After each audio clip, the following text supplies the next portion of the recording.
जय गुरुदेव।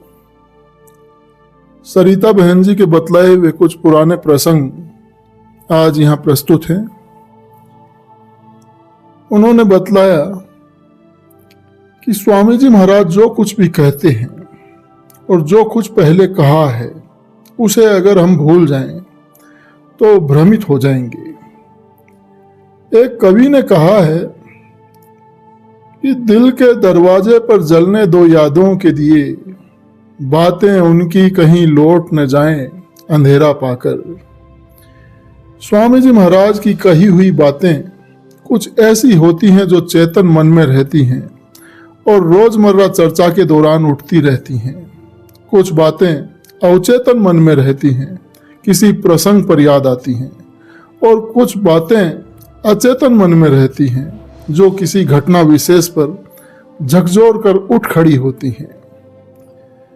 परम पूज्य स्वामी जी महाराज को सत्संग करते हुए सन 1952 से 1997 तक 45 वर्ष हो चुके थे।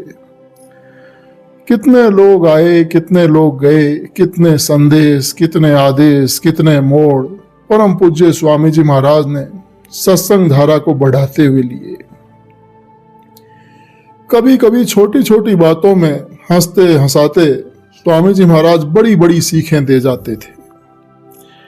ऐसी ऐसी सीखें परम पूज्य स्वामी जी महाराज ने दी हैं।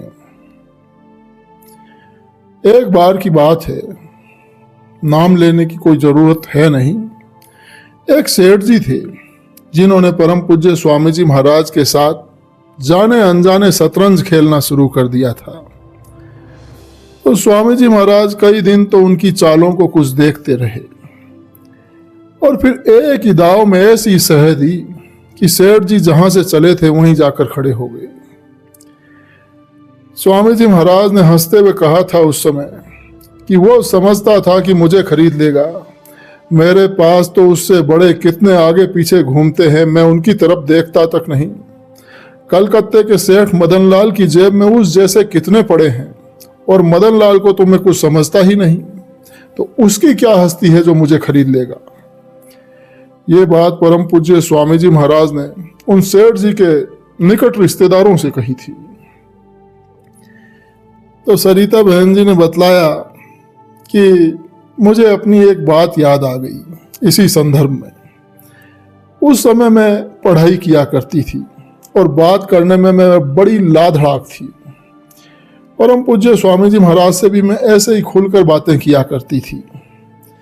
तो एक बार मेरी अम्मा ने ऐसे ही मेरी शादी की चर्चा परम पूज्य स्वामी जी महाराज के सामने छेड़ दी। तो मैं चुप थी, क्या बोलती। तो स्वामी जी महाराज ने मुझे बड़े गौर से देखा और फिर हंसने लगे और फिर अम्मा से बोले कि एक बात है, ये जहां जाएगी और मैं वहीं पहुंचा हुआ होऊंगा तो ये सबके सामने कह देगी और चल देगी कि मैं जा रही हूं, मेरे स्वामी जी महाराज आए हुए हैं। और फिर स्वामी जी महाराज हंसकर बोले कि ये भी कह सकती है कि कौन स्वामी जी, कहाँ के स्वामी जी, मुझे तो कुछ याद नहीं। तो स्वामी जी महाराज की ये बात सुनकर मुझे हंसी आ गई। तो मैंने स्वामी जी महाराज की तरफ देखा तो स्वामी जी महाराज ने मुझे देखते हुए कहा कि देख भाई, तू ऐसा भी मत करना कि सबकी मर्यादाओं को तोड़कर चली आए कि मैं जा रही हूँ स्वामी जी महाराज के पास, मेरा कोई क्या करेगा। या फिर ऐसा भी मत करना कि भूल जाना मुझको। तो मैंने स्वामी जी महाराज की बातों को चुपचाप सुना। तो उस समय तो मैंने इसे एक बात की बात समझा, लेकिन जब मेरी शादी का वक्त आया तो स्वामी जी महाराज का एक संदेश मुझे मिला जो उनका आशीर्वाद ही था।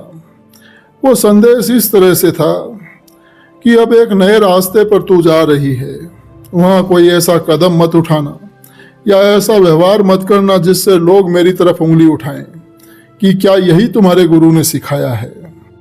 तो सरिता बहन जी ने बतलाया कि उस समय परम पूज्य स्वामी जी महाराज द्वारा हंसी हंसी में कही हुई वो बात मुझे एकदम से याद हो आई थी। तो आज जब जिंदगी काफी आगे निकल चुकी है, अब नई पीढ़ी उठ खड़ी हुई है, काफी बदलाव आ गया है, लेकिन परम पूज्य स्वामी जी महाराज द्वारा कही हुई हर बात आज भी उसी तरह सभी लोगों पर लागू होती है। जय गुरुदेव।